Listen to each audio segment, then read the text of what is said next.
Today at this first ever Commission on Global Homelessness. It is my honor to be representing those who are not usually invited to these kinds of events. Of course, I am talking about the homeless and the displaced. I too have experienced homelessness. I also work with others who have, as well as with private and public agencies that offer services to the poor and homeless. The main argument I will make today, based on my experience and knowledge, is for us to examine the changing social values and economic practices that are taking place in wealthy nations like the United States and which are undermining their democratic goal of shared prosperity, leading to dramatic spikes in income inequality, poverty, homelessness, and social unrest. In December 2018, a UK publisher interested in my work offered me an opportunity to write a book proposal on the theme, "Is There Still No Place Like Home?" If accepted, it would earn me a $100,000 advance. At this time, I had recently moved into the Bellevue Men's Homeless Shelter in Manhattan, managed by New York City's Department of Homeless Services, DHS. For me and many others in this situation, what we are looking for from DHS is personalized support for our efforts to get ourselves out of this predicament in our own way, not generic one-size-fits-all sociological solutions designed for, quote, the homeless. Let's get this one thing straight right now. There is no such thing as the homeless. There are only individuals experiencing housing displacement, and the reasons they are doing so are as unique and varied as there are stars in our sky. I had become homeless several years earlier after taking care of a terminally ill parent. This took place in southern New Jersey where my parents had retired to. After I re-stabilized my housing, I began working with others who were experiencing displacement. I started writing my book proposal based on that experience. I wrote that indeed there certainly wasn't any longer no place like home. In fact, the very concept and function of home had changed dramatically in my lifetime.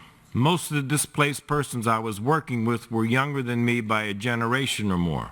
The concept of home that I and others of my generation enjoyed, a safe, stable place to grow up in, had not been available to them. Their parents worked low-paying, unsteady jobs, often more than one each, and their housing had been unstable. The houses they occupied were no longer valued as stable places for family to grow in. They were now commodities to be bought and sold in a purposely volatile housing market. When you flip houses for quick profiteering, you're also flipping people and their families, creating long-term human deficits. Although both of my parents were first-generation Americans and neither of them graduated high school, we owned our home, bought a new car every few years, saw doctors and dentists when we needed to, and had funds put away for our college educations if we wanted them. The difference is that my father was a skilled union laborer.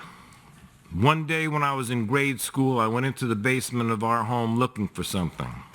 I saw my father's work overalls hanging on a clothesline. There were slash holes and blood stains on it. My father's union was on strike, demanding that their workers maintain a dignified living standard for their families, including adequate health care benefits. My dad and other unionists of his generation would roll over in their graves if they saw today's workers asking their political representatives to get them minimal wages and minimal health care coverage. My father and his kind fought bare knuckles so that their families would never have to depend on the minimal or less to survive on. That's a big difference. The direction I went with my writing is not what the publisher was expecting or wanted. That happens quite a bit. So I did not get the contract in advance. I've been in the New York City shelter system ever since, 14 months with stays in shelters in the Bronx and now Brooklyn. Homelessness is an entirely different kettle of fish in New York City. The point I am making by comparing these experiences is to show how homelessness is caused by different factors and experienced differently in different places. Any serious attempts at solving this problem must take this into account. For instance, New York City will never come to terms with its homelessness problem until it confronts the fact that as a result of its decades-old mass incarceration practices targeted at people in poor communities, it has created a generation of blacks and Hispanics dependent on the punitive institutional structures, juvenile detention centers, in-house behavioral rehab facilities, prisons that they were forced to grow up in. To then just suddenly dump them into the homeless shelters and expect them to somehow figure out how to thrive on their own is not fair to them or for the others in the shelters not from their backgrounds. This is one of the main reasons why so many homeless New Yorkers choose to live on the streets rather than enter the shelters. Shelters feel and function like prisons, and for good reason. Let's check into the Bellevue homeless shelter, shall we?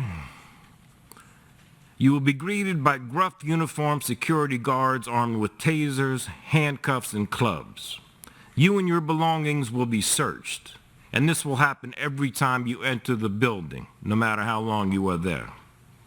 You will then be screened by disengaged, disinterested bureaucrats and sent to a dormitory where you will sleep next to 10 or 15 others, many of whom have just been released from prisons, hospitals, and mental institutions.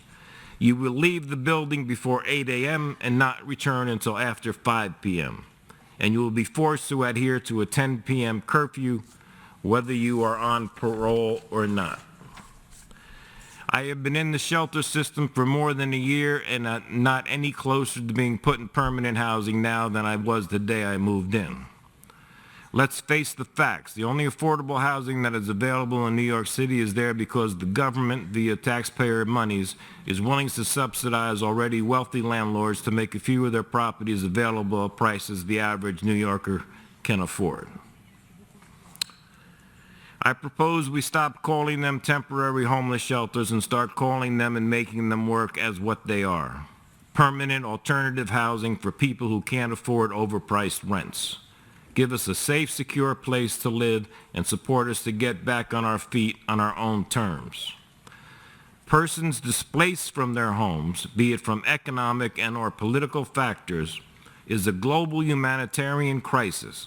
If we do not address this crisis wherever we are living right now, this situation will conflate into a global catastrophe that will inevitably instigate radical political misadventures and worldwide conflagrations. Thank you for listening.